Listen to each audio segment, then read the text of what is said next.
ሰላም ሰላም እንዴት ናችሁ?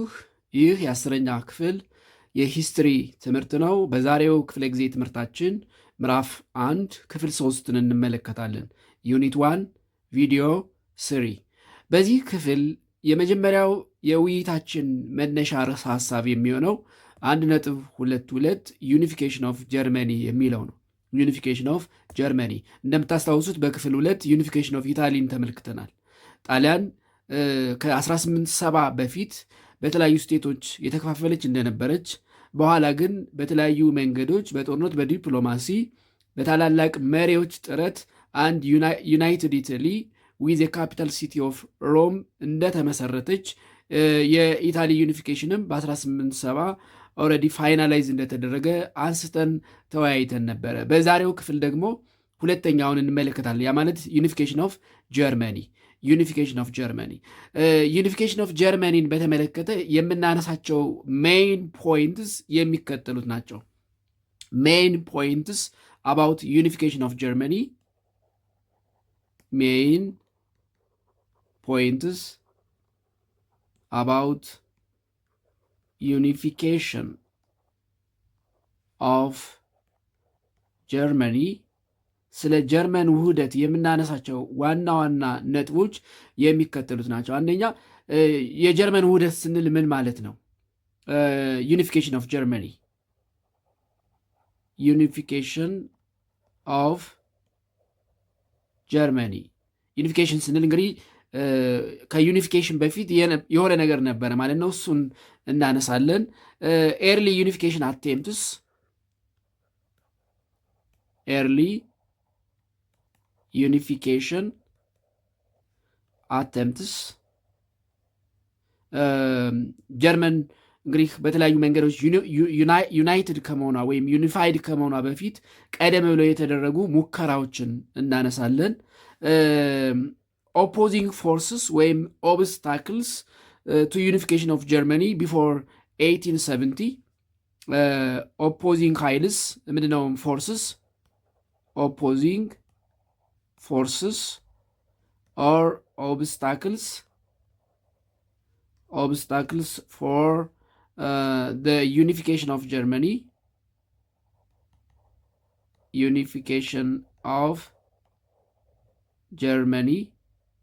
before 1870 እንግዲህ ኦልሬዲ ጀርመን ዩናይትድ የሆነችው ዋን ጀርመን ኢምፓየር የተመሰረተው በ1870 ነው። የተበታተነችው ጀርመን ወደ አንድ የተሰበሰበችው ወደ አንድ ዩናይትድ ስቴትስ የተሰበሰበችው በ1870 ነው። ስለዚህ እስከ 1870 ጀርመን ዩናይትድ እንዳትሆን ዩኒፋይድ እንዳትሆን የሚቃወሙ ኦፖዚንግ ኃይሎች ኦፖዚንግ ፎርስስ ወይም ደግሞ ኦብስታክልስ ምን ነበሩ የሚሉትን እናነሳለን። ዜን steps towards the unification of Germany, steps towards the unification of Germany, ጀርመኒን ለማዋሃድ የሄዷቸውን ርቀቶች ወይም ደግሞ ስቴፖች እናነሳለን። ኢን ጀርመን ዩኒፊኬሽን ሂስቶሪካሊ ዘ ሞስት ኢምፖርታንት የሚባለው የቢስማርክ ፕላን ፎር ዩኒፊኬሽን ነው። ሶ ኦቶ ቮን ቢስማርክስ ፕላን ፎር ጀርመን ዩኒፊኬሽን ዘ ሞስት ኢምፖርታንት ወይም ዘ ኪ ፎር ዩኒፊኬሽን ኦፍ ጀርመኒ የሚባለው የኦቶ ቢስማርክ ፕላን ነው። እሱ ምንድን ነው የሚለውን አንስተን በተለይ ኦቶ ቢስማርክ ኢን ሂዝ ፕላን ጀርመንን ለማዋሃድ ያደረጋቸውን 3 ዋርስ እንመለከታለን። 3 ዋርስ 3 ጦርነቶች እና ጀርመን እንዴት ዩናይትድ እንደሆነች የሚያነሱ ሀሳቦችን እናነሳለን ማለት ነው። ስለዚህ ዩኒፊኬሽን ኦፍ ጀርመኒን በተመለከተ የምናነሳቸው ነጥቦች እነዚህ ናቸው። ዩኒፊኬሽን ኦፍ ጀርመኒ፣ ኤርሊ ዩኒፊኬሽን አተምፕትስ፣ ኦፖዚንግ ፎርስስ ኦር ኦብስታክልስ ፎር ዘ ዩኒፊኬሽን ኦፍ ጀርመኒ ቢፎር 1870፣ ስቴፕስ ቱዋርድስ ዘ ዩኒፊኬሽን ኦፍ ጀርመኒ ኤንድ the most important the most important historical event for the unification of Germany, that is ኦቶ ፎን ቢስማርክ ፕላን ምን ነበር እና በፕላኑ መሰረት ያደረጋቸውን ጦርነቶች እና በጦርነቶቹ እንዴት ጀርመኒን ዩናይትድ እንዳደረገ ወይም ደግሞ እንዳዋሃደ እናነሳለን ማለት ነው። ስለዚህ ዩኒፊኬሽን ኦፍ ጀርመኒ ስንል እንግዲህ አንድ ነገር ዩኒፊኬሽን ለአንድ ነገር ዩኒፊኬሽን ስንል ወይም ደግሞ ውህደት ስንል ቀድሞ ምን ነበር ማለት ነው? ፍራግመንትድ ነበረ ማለት ነው። ሶ ጀርመን ዩኒፊኬሽን ወይም ዩኒፊኬሽን ኦፍ ጀርመኒ ኢምፕላይስ ዛት unification of Germany implies that Germany was a fragmented state. That Germany was a fragmented state. ጀርመኒ የተበታተነች ሀገር ነበረች ማለት ነው። እንግዲህ ስለ ዩኒፊኬሽን የምናወራ ከሆነ ቢፎር ዩኒፊኬሽን ካንትሪ ዋዝ ፍራግመንትድ፣ ሀገሪቱ የተበታተነች ነበረች። ስለዚህ ዌን ሳይ ዩኒፊኬሽን ኦፍ ጀርመኒ ዊ ሚን ዳት ጀርመኒ ዋዝ ኤ ፍራግመንትድ ስቴት ኤንድ ቢፎር 1870 ጀርመኒ ዋዝ ፍራግመንትድ ኢንቱ 39 ሰፓሬት አውቶኖመስ ስቴትስ። ቢፎር 1870 that is already before Germany united or unified, Germany was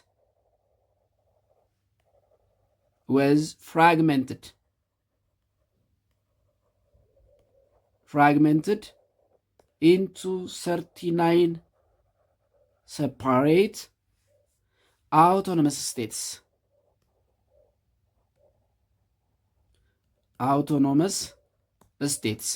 በ39 ፍራግመንትድ ወይም ሰፓሬት ኦር ኢንዲፔንደንት ወይም አውቶኖመስ ስቴትስ የተከፋፈለች ነበረች። ራሳቸውን የሚገዙ ራሳቸውን በራሳቸው የሚያስተዳድሩ ለ39 ስቴቶች የተከፋፈለች ነው። እንግዲህ እነዚህ 39 ስቴቶች ናቸው ዩናይትድ ሆነው የዛሬዋን አንድ ጀርመን የምትባል ሀገር የመሰረቱት። ስለዚህ ቢፎር 1870 ቢፎር ኦልሬዲ ጀርመን ዩኒፋይድ as a German empire, it was separated into 39 autonomous states. በ39 autonomous states የተከፋፈለች ነበረች። ነገር ግን the real unification of Germany ከመሆኑ በፊት ጀርመንን ዩናይትድ ለማድረግ ሙከራዎች ተደርገዋል። so let us see the early unification attempts of Germany. early unification attempts of Germany.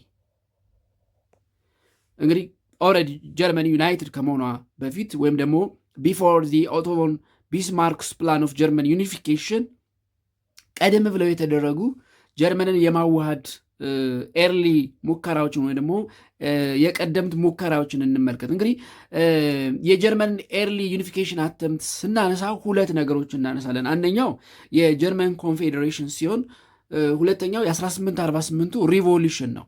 the first in the early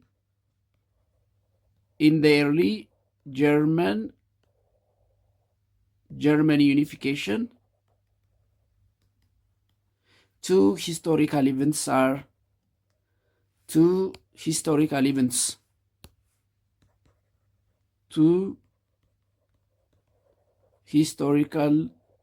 events are recognized. ሁለት ታሪካዊ ሁነቶች የሚታወቁ ናቸው፣ ደግሞ እውቅና የተሰጣቸው ናቸው። አንደኛው the German Confederation ነው። the first one is Germany Confederation ነው። ኮንፌዴሬሽን ከላይ እንዳለው እንግዲህ ጀርመን በ39 አውቶኖመስ ስቴቶች ወይም ኢንዲፔንደንት ስቴትስ የተከፋፈለች ነበረች። ነገር ግን ኢን 1850 በ1815 ባይ ኮንግረስ ኦፍ ቬና እነዚህ 39 አውቶኖመስ ወይም ኢንዲፔንደንት ስቴትስ ኦፍ ጀርመን ኤሉዝ አሶሲሽን ኦር ኮንፌዴሬሽን ለመመስረት ሙከራ አድርገው ነበር። ስለዚህ ጀርመኒ ኮንፌዴሬሽን ወዝ established by the Congress of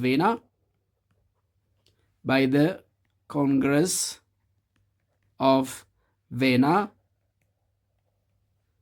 in 1850 በ1815 በኮንግረስ ኦፍ ቬና ለማቋቋም የተሞከረ ሙከራ ነው የጀርመን ኮንፌዴሬሽን። and the confederation was consisted of the 39 autonomous states. The confederation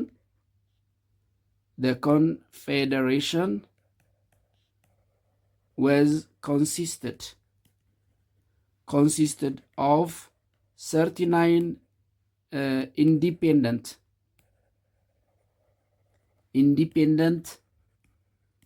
states of Germany.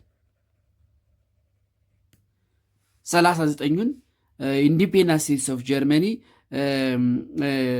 ያካተተ ነበር። but the confederation was a loose association. The confederation was a loose association.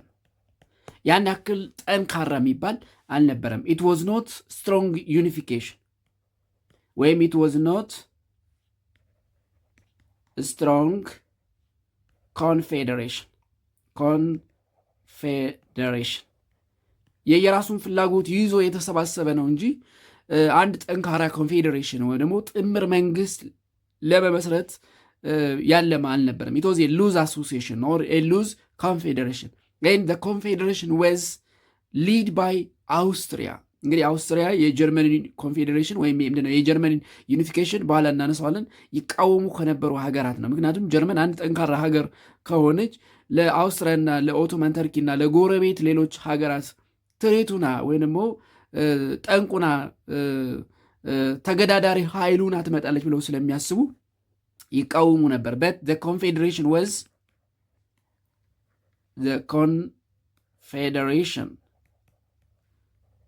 was led by Austria. But Austria was one of the foreign powers that opposed German unification. One of the foreign powers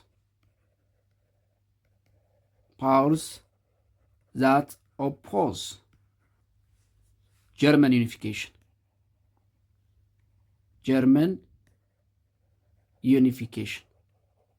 ለዚህም ነው ይሄ የጀርመን ኮንፌዴሬሽን ጀርመንን ወደ አንድ ውህደት ሊያመጣት ያልቻለም። ነገር ግን በኮንፌዴሬሽን መልክ የተበታተኑት 39 የጀርመን መንግስታት ወይም ስቴትስ ለመሰብሰብ ሙከራ ተደርጎ ነበር። ሁለተኛው the second early attempt in German unification was the 1848 revolution ነው።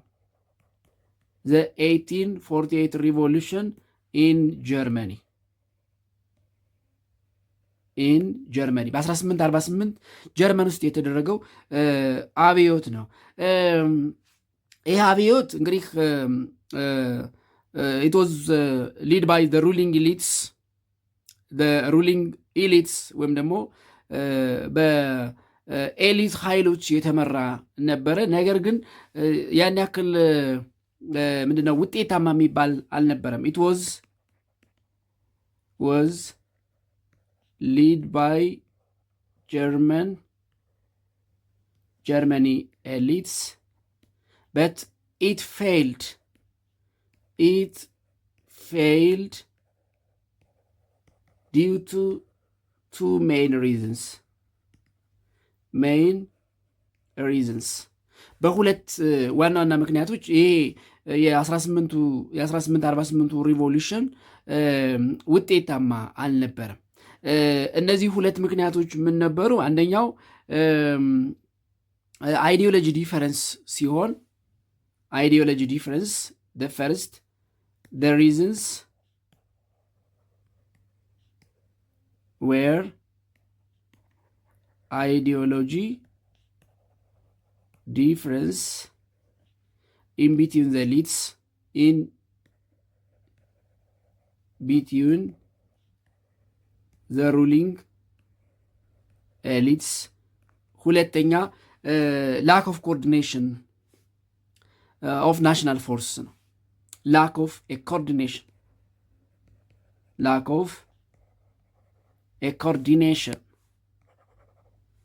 lack of a coordination of national forces በእነዚህ ሁለት ምክንያቶች የ1848 ሪቮሉሽን ጀርመንን ወደ አንድ ውሁድ ስቴት ማምጣት አልቻለም። ነገር ግን በታሪክ በጀርመን ውህደት from the early attempts ወይም ደግሞ ከኦቶ ቢስማርክ ፕላን that ensures the German unification in 1870 በፊት የተደረጉ የቀደምት ሙከራዎች ወይም ጀርመንን ለማዋሃድ የተደረጉ ሙከራዎች ተብለው ይነሳሉ ማለት ነው። ስለዚህ እነዚህ ኤርሊ ዩኒፊኬሽን አተምትስ አልተሳኩም። ለምንድን ነው ያልተሳኩት ስንል ቢኮዝ ኦፍ the opposing forces or obstacles for German unification። ስለዚህ እነዚያ ምንድን ነበሩ የሚለውን እንመልከት። opposing forces or obstacles for German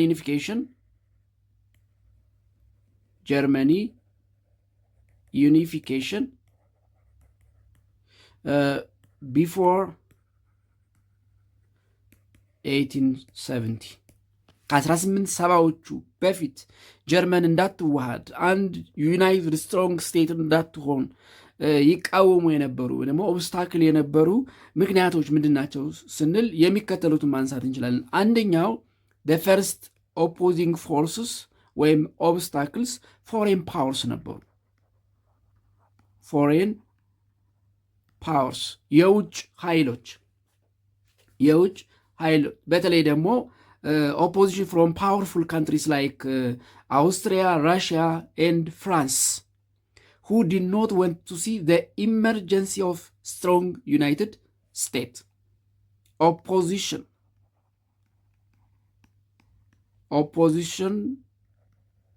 from the powerful countries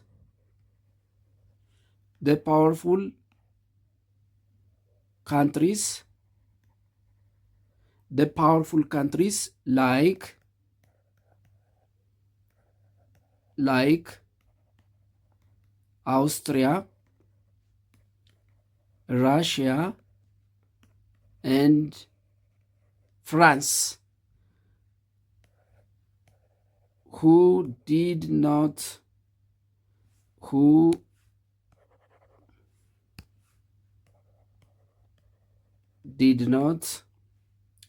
to see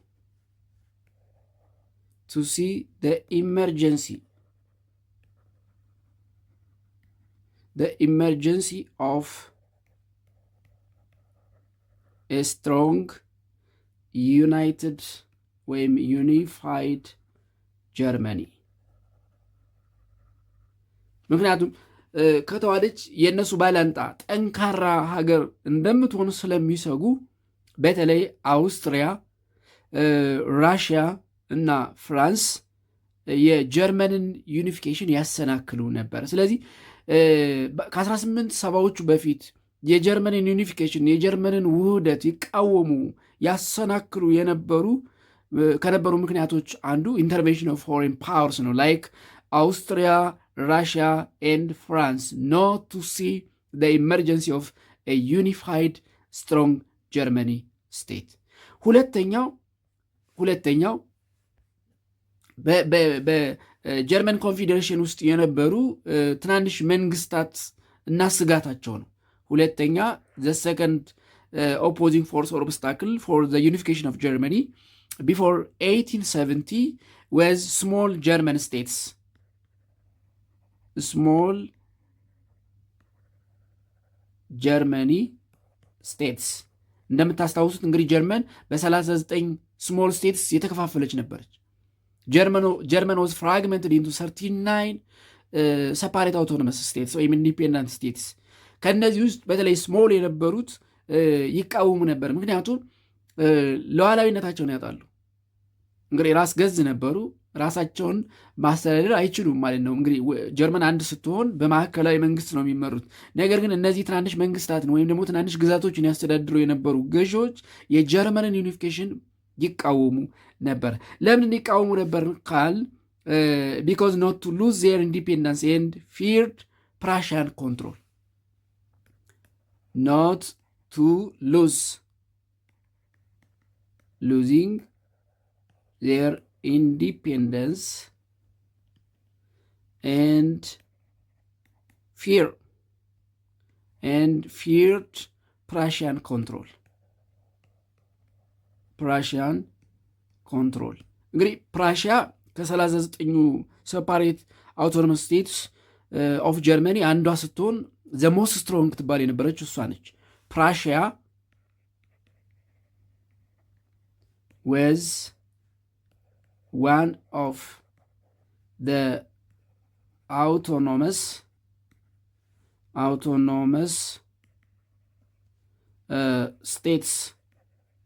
states of Germany, which was the strong state,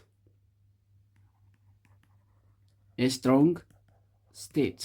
ጠንካራ እንግዲህ ከ39 በጣም ጠንካራ የነበረችው አንዷ ነች ፕራሽያ።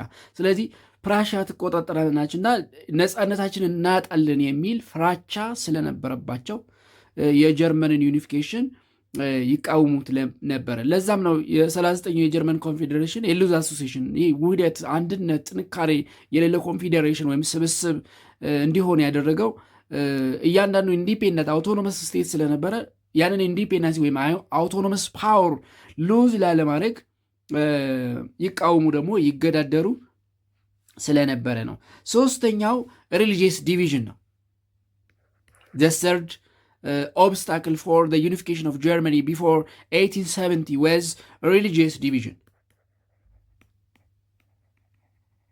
religious ዲቪዥን የሃይማኖት ክፍፍል። እንግዲህ የጀርመን ፍራግመንት ስቴትስ በዋናነት ሁለት ሃይማኖቶችን ይከተሉ ነበረ። እነዚህም ምንድናቸው? ካቶሊዝም ኢን ዘ ሳውዝ ኤንድ ፕሮቴስታንቲዝም ኢን ዘ ኖርዝ። the two main religions of the time separate states of Germany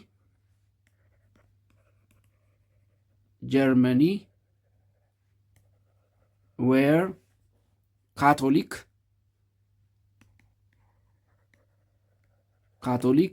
in the south and Protestantism or Protestant in the north.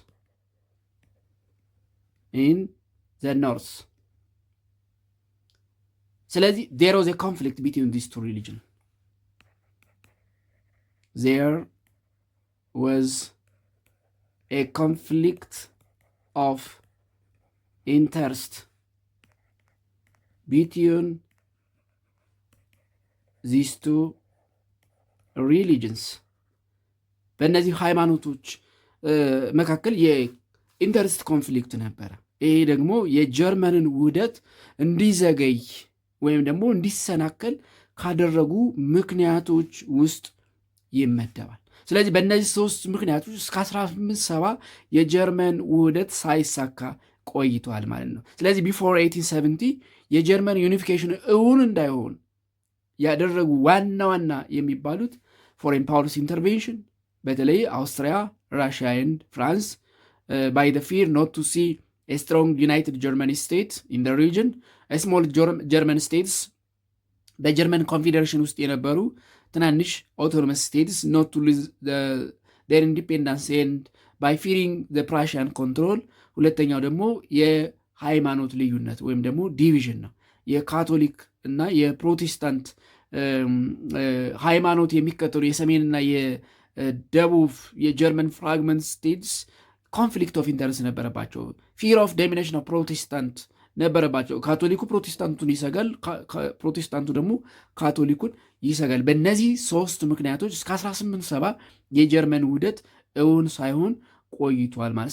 ስለዚህ እንዴት እውን ሆነ የሚለውን እንመልከት። ስቴፕስ towards the unification of Germany. The unification of Germany.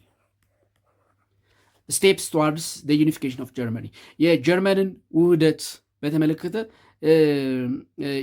የሄዱባቸውን ርቀቶች ወይም ደግሞ ስቴፕ ባይ ስቴፕ እንመለከታለን። እንግዲህ የጀርመን ውህደት እውን እንዴት ሊሆን ቻለ ካን ወይም ደግሞ ስቴፖቹ ምን ነበሩ? ጀርመንን ወደ አንድ ውህደት ወደ አንድ ዩናይትድ ስቴት ወይም ዩኒፋይድ ስቴት እንድትሆን ያመጣት ምንድን ነው ካን የሚከተሉትን ማንሳት እንችላለን። አንደኛው ኮመን ኢንተረስት ነው ወይም ደግሞ ኮመን ኮዝ ነበራቸው።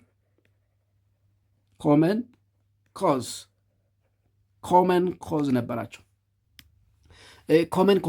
ኮመን ኮዛቸው ምንድን ነው?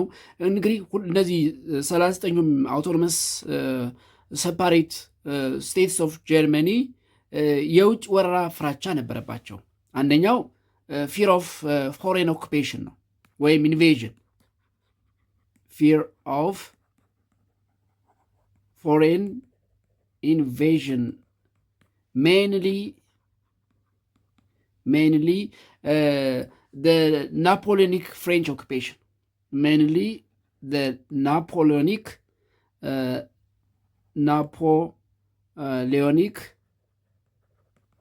French occupation። እንግዲህ ከላይ እንዳነሳ ነው የጀርመንን ውህደት ጣልቃ እየገቡ ያሰናክሉ ከነበሩ ፎሬን ፓወርስ መካከል አንዷ ፈረንሳይ ነች። ፈረንሳይ፣ ራሽያ እና አውስትራሊያ በዋናነት ይጠቀሳሉ። ስለዚህ ሁሉም እነዚህ 39 ኢንዲፔንደንት ስቴትስ ኦፍ ጀርመኒ የውጭ ወረራ በተለይ ደግሞ የናፖሊዮኒክ ፍሬንች ኦኩፔሽን ወይም ኢንቬዥን ስጋት ነበረባቸው። ስለዚህ because of their common fear of foreign invasion, mainly the Napoleonic French occupation, they shared the sense of nationalism. They shared the sense of nationalism. ይሄ የብሔርተኝነት ስሜቱን መጋራት ጀመሩ። ስለዚህ they developed nationalism ወይ ደግሞ የብሔርተኝነት ስሜቱ እየዳበረ ሲመጣ ጀርመን በአንድ የብሔርተኝነት ስብስብ መሰብሰብ እንዳለባት መዋሃድ እንዳለባት እያመኑ መጡ ማለት ነው። ስለዚህ አንደኛው ስቴፕ they develop a common cause, that is the feeling of nationalism from the fear of foreign invasion, mainly the Napoleonic French occupation. ሁለተኛው ኢኮኖሚክ ዲቨሎፕመንት ነው። ኢኮኖሚክ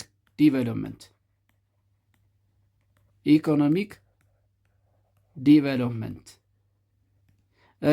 ጀርመንን ወደ አንድ ውህድ ስቴት እንድትመጣ ካደረጉበት መንገድ ሁለተኛው የኢኮኖሚ እድገት ማምጣት ነው። የኢኮኖሚ እድገት በተለይ ደግሞ እነዚህ የተለያዩ ስቴቶችን በፈጣን የባቡር መስመር ማገናኘት፣ ኮኔክቲንግ the separate autonomous states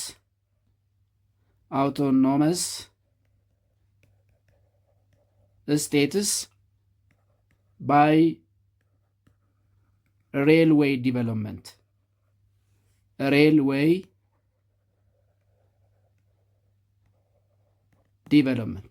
በሬልዌይ ዲቨሎፕመንት ማስተሳሰር። ይሄ በተለይ በጀርመን ስፒኪንግ ማህበረሰብ የሬልዌይ መዘርጋት ኮሚኒኬሽን እና ሙቭመንትን እንዲፋጠን አድርጎታል። the railway line improved the development of the railway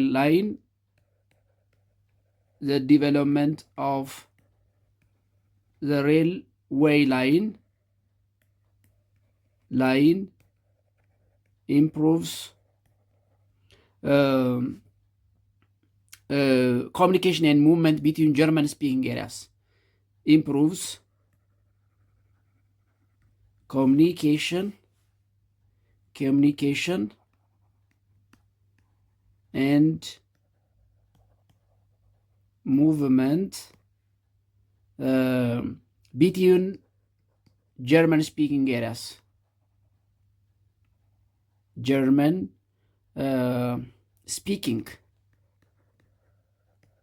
speaking areas. ስለዚህ የፈጣን ባቡር ትስስር በየመንግስታቱ ወይም በየግዛቱ መከናወኑ የጀርመንን ውህደት አንድ እርምጃ ወደፊት እንዲሄድ አደረገው ማለት። ስለዚህ ሁለተኛው መንገድ ጀርመንን እንድትዋሃድ ያደረጉበት መንገድ የኢኮኖሚ እድገት ማስመዝገብ ነው። በተለይ ደግሞ እነዚህ ሰፓሬት የሆኑትን ኢንዲፔንደንት ስቴትስ ባይ ሬልዌይ ዲቨሎፕመንት ማስተሳሰር ወይም ደግሞ ማገናኘት መቻላቸው ነው። ሶስተኛው ቅድም አንስተነዋል፣ የ1848ቱ ሪቮሉሽን ነው። the1848 ሪቮሉሽን እንግዲህ ኤርሊ አተምትስ ከሚባሉት ውስጥ አንዱ የ1848ቱ ሪቮሉሽን ነው። ይሄ ሪቮሉሽን ምንም እንኳ ፌይልድ ቢያደርግም it was a step in the direction to the unification by creating common political aspiration የጋራ የፖለቲካ መነሳሳት ወይም አስፓይሬሽን እንዲፈጠር አድርጓል። although it failed it was a step in the direction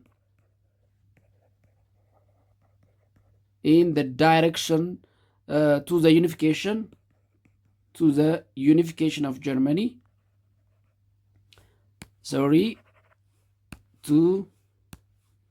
To the unification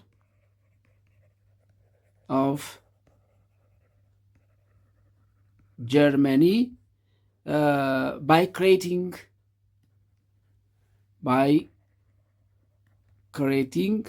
a common political aspiration. A common political aspiration እንደምታስታውሱት የ1848ቱ ሪቮሉሽን በዋናነት የተመራው በፕራሺያ ነው። ፕራሺያ ደግሞ እንግዲህ ጠንካራ ከነበሩት ሰፓሬት ኢንዲፔንደንት ስቴትስ ኦፍ ጀርመኒ አንዷ ነበረች።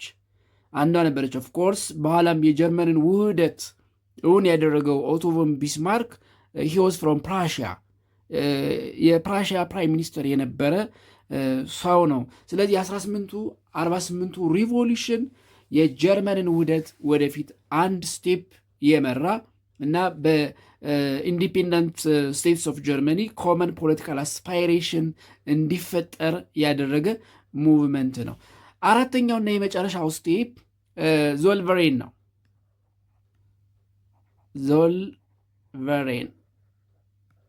ዞልቨሬን ምንድን ነው ስንል ኢኮኖሚክ አላያንስ ነው። ኢት was an economic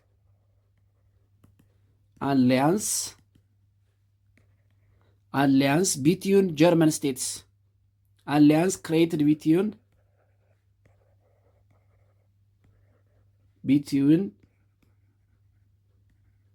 German states, enhanced trade and brought about economic cohesion. Enhanced trade and brought about economic cohesion.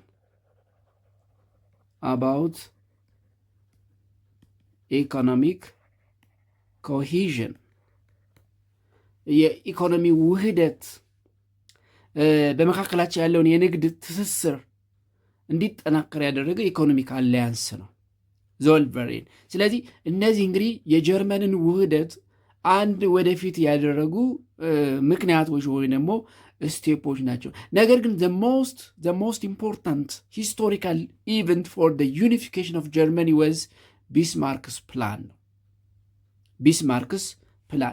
But the most important or key for German unification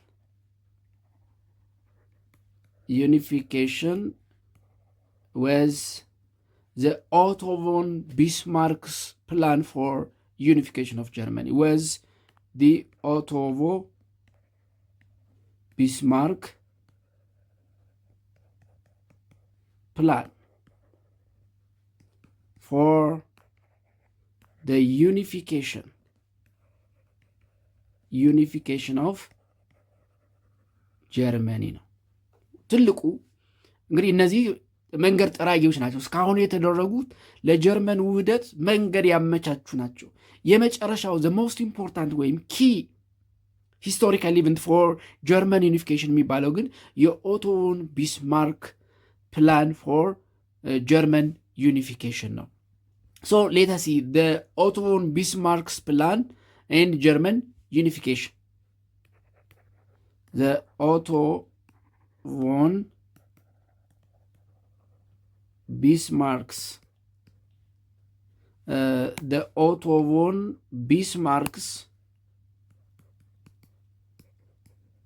plan for Germany unification. የኦቶ ቮን ቢስማርክ ፕላን እና የጀርመን ውህደት የሚለውን እንመልከት። ኦቶ ቮን ቢስማርክ ማን ነው የሚለውን መጀመሪያ እናስቀድም። ኦቶ ቮን ቢስማርክ ማን ነው? who was Otto von Bismarck? who was Otto von Bismarck's? ኦቶ ቮን ቢስማርክ ማን ነው? እንግዲህ ኦቶ ቮን ቢስማርክ he was a Prussian political. He was a Prussian politician. And as you know, Prussia, it was one of the strongest independent states of Germany. And Prussia was one of the strongest autonomous states of Germany. Autonomous states of Germany. ከተከፋፈሉት የጀርመን ፍራግመንት ስቴቱ በት አውቶኖመስ ኦር ኢንዲፔንደንት ስቴትስ ጠንካራዋ ነበረች ፕራሽያ። ስለዚህ ኦቶ ቮን ቢስማርክ የፕራሽያ ፖለቲሽያን ነበር ወይም ደግሞ ፖለቲከኛ ነው። And he used real politico. He used real politico. Politico ወይም politic for the unification of Germany.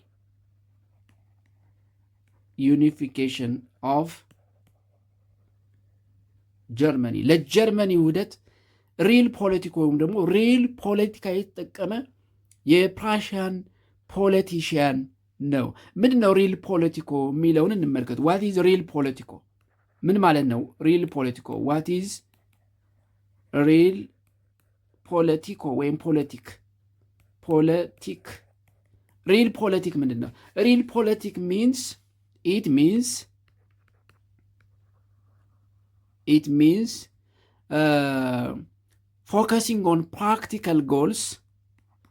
It means focusing on practical goals for unification of Germany and blood and iron policy. Blood and iron policy using military intervention,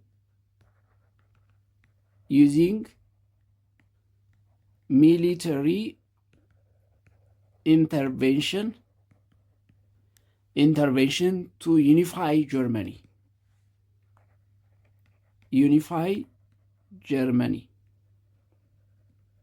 ጀርመኒን በአብዮት ሪቮሉሽን በማስነሳት ዲፕሎማሲ በማድረግ ብቻ ዩኒፋይድ ማድረግ እንደማይቻል ነገር ግን ብለድ ኤንድ አይረን ፖሊሲ ያ ማለት ዩዚንግ ሚሊተሪ ኢንተርቬንሽን ጀርመኒን ማዋሃድ እንደሚቻል እና እሱ ላይ ትኩረት ማድረግ ብቻ እንደሆነ መፍትሄው ያቀነቅን የነበረ የፕራሽያን ፖለቲከኛ ነው ማለት ነው።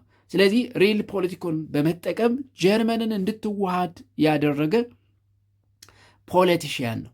ኤንድ ኢን ሂዝ ፕላን ምክንያቱም እንደምታስታውሱት ጀርመን እንዳትዋሃድ ካደረጉ ምክንያቶች አንዱ የፎሬን ፓወር ኢንተርቬንሽን ነው። የፎሬን ፓወር ኢንተርቬንሽን በተለይ ደግሞ የራሽያ የፈረንሳይና የአውስትሪያ ኢንተርቬንሽን። ስለዚህ ኦቶ ቮን ቢስማርክ ኢን ሂዝ ፕላን he decided to make 3 wars for the unification of Germany. Otto von Bismarck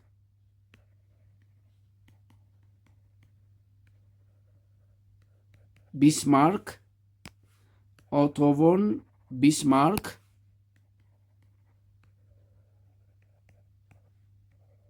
in his plan for the unification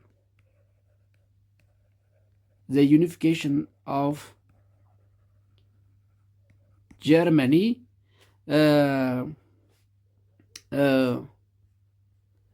he declares 3 wars. He declared 3 wars. 3 wars against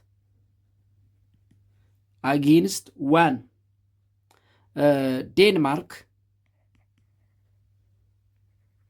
Denmark, or you can say Holland, against Austria, and against France. ምክንያቱም these were the most important foreign powers that opposes the unification of Germany, not to see the emergence of a united strong German state. አንድ ጠንካራ የተዋሃደች የጀርመን ስቴትን ማየት ከማይፈልጉ የውጭ ኃይሎች መካከል የሚጠቀሱ ነበሩ በዋናነት። ስለዚህ እነዚህን ማሸነፍ ካልተቻለ ጀርመንን ማዋሃድ እንደማይቻል ስለገባው እቅዱ ከነዚህ ሀገራት ጋር ጦርነት ማድረግ ነው። ሶ ሌት አስ ሲ ዘ 3 ዋርስ ኦፍ ኦቶ ቮን ቢስማርክ the 3 wars of Otto von Bismarck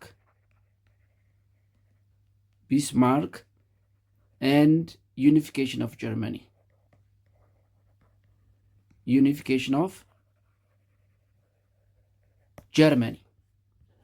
ሶስቱ ጦርነቶችና የጀርመንን ውህደት እንመልከት።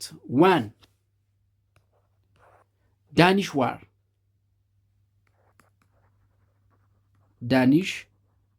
ዋር that is 1864. Danish war, it is war between Germany and Denmark. It was war between German, that is between Prussia, it means between Prussia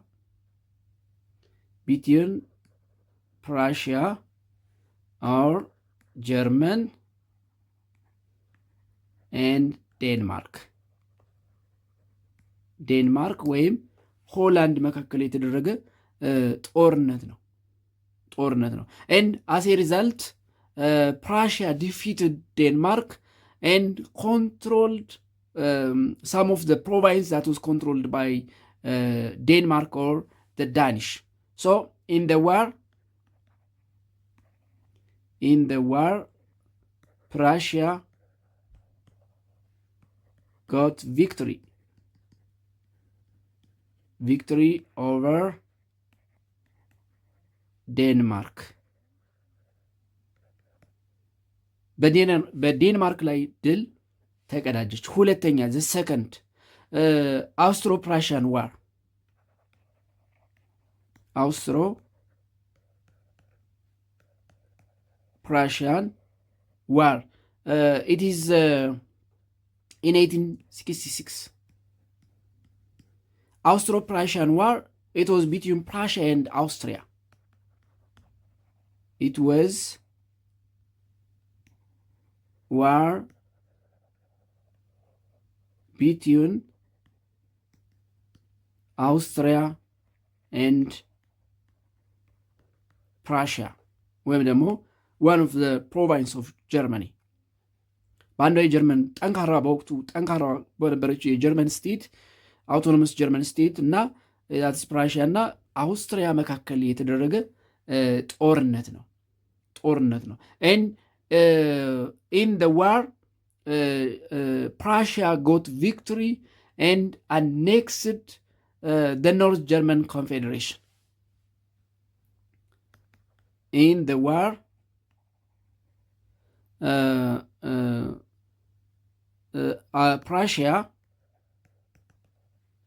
Prussia defeated Austria and annexed the North German Confederation.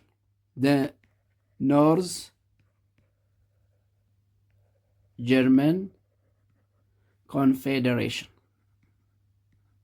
ወይም ደግሞ የሰሜን ጀርመን ስቴቶችን ሙሉ በሙሉ ተቆጣጠረች ማለት ነው። ሶስተኛውና the most important war of Otto von Bismarck plan for the unification of Germany ፍራንኮ ፕራሺያን ዋር ነው። በተለይ ደግሞ የጀርመንን ውህደት ጀርመን ተዋህደ አንድ ጠንካራ መንግስት እንዳትሆን በከፍተኛ ሁኔታ ጣልቃ የገባች ታሰናክል የነበረችው ፈረንሳይ ነበረች። ስለዚህ ፍራንኮ ፕራሺያን ዋር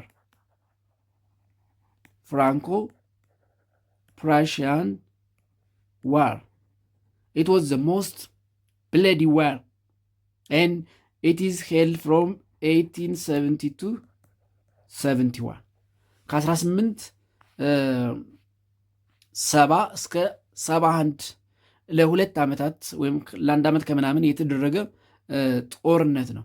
and this was a conflict between France and Prussia. It was war between France and Prussia. ወይም ፕራሺያ ማለት one of the strong autonomous state of Germany በፈረንሳይና በፕራሺያ መካከል የተደረገ ጦርነት ነው። and during this war ፈረንሳይ ተሸንፋ ሙሉ በሙሉ ፈረንሳይ ተቆጣጥራቸው የነበሩ የጀርመን ግዛቶች በፕራሺያ ስር ተካተቱ ማለት ነው። in the war France defeated by Prussia. In the war France was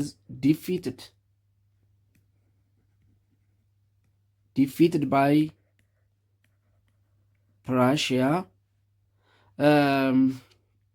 and Prussia controlled all the states of Germany was occupied by France.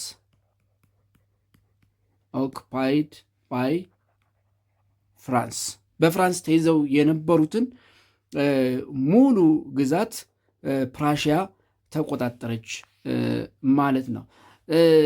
then on September 2 1870 የፍሬንች ፎርሶች እየተሸነፉ ሲመጡ በፕራሺያ እና በፈረንሳይ መካከል ስምምነት ተደረገ ወይም ደግሞ ትሪቲ ተደረገ።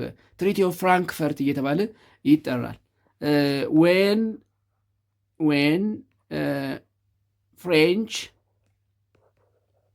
forces defeated by Russia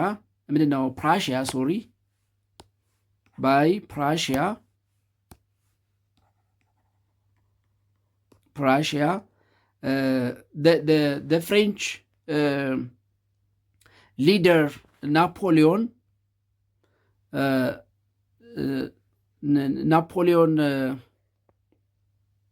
I think it's third the French leader Napoleon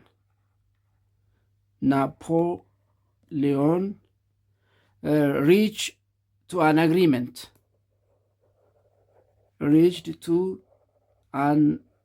agreement to sign a treaty with Prussia, and the treaty was called Treaty of Frankfurt, and signed on May 10, 1871. And the treaty was called Treaty of Frankfurt,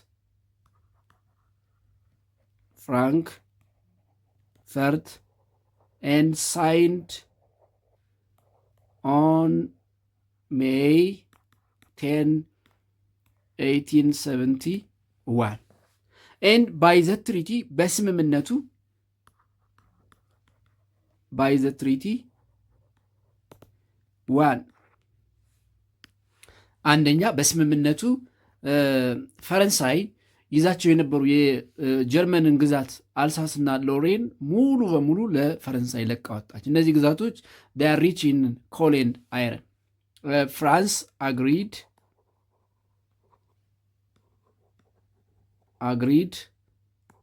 to cede the German provinces,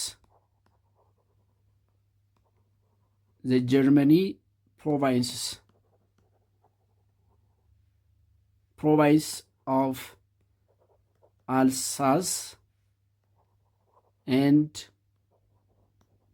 Lorraine, which were rich in coal and iron. ሁለተኛ France agreed to pay huge war indemnities to Germany. የጦር ካሳ እንድትከፍል ተስማማች። France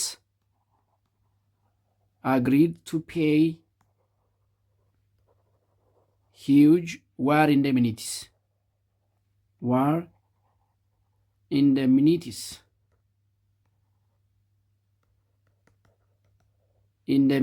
to ጀርመኒ። ቤን ሙሉ ግዛቶች በጀርመን ቁጥጥር ስር ዋሉ ማለት ነው። ስለዚህ ኢን 1871 the German Empire was proclaimed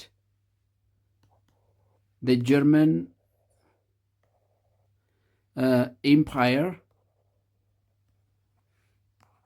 was proclaimed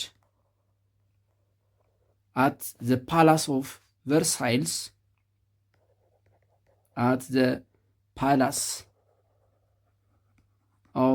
Versailles,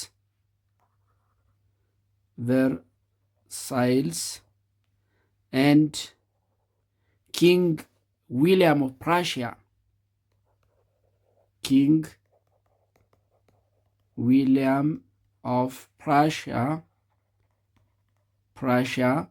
became German Emperor or Caesar. German Emperor or Caesar, and the unification of Germany completed. The unification of Germany was completed. It is all about German unification. ጀርመን በእንዲህ ባለ ሂደት አንድ ዛሬ የምናውቃት አንዷ ጀርመን ሀገር ልትዋሃድ ችላለች ማለት ነው። የክፍል 3ን በዚህ እናበቃለን።